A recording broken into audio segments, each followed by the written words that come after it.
This is the Lone Crater YouTube. We hope this video helps. You start by powering off the Xiaomi and removing the SIM tray. This prevents short circuits and gives room to work. Once done, ground yourself with an ESD strap and organize screws by size so you don't mix them up. Use a thin plastic pick to open the seam, apply steady, even pressure to avoid cracking the plastic.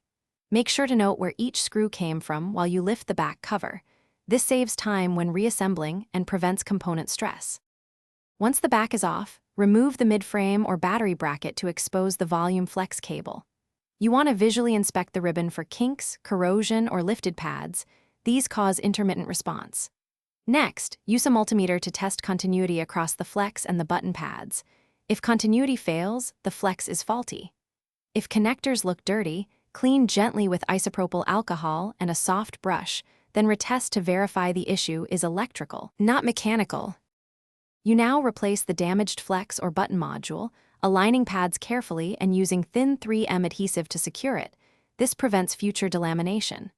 Once everything is seated, reassemble the midframe and back cover, tightening screws evenly and not over-torquing.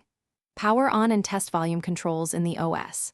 If the hardware works but issues persist, check software, clear cache, or try a factory reset as a last resort. If problems continue, consider professional repair or full. Thanks for watching. Consider subscribing if we helped you.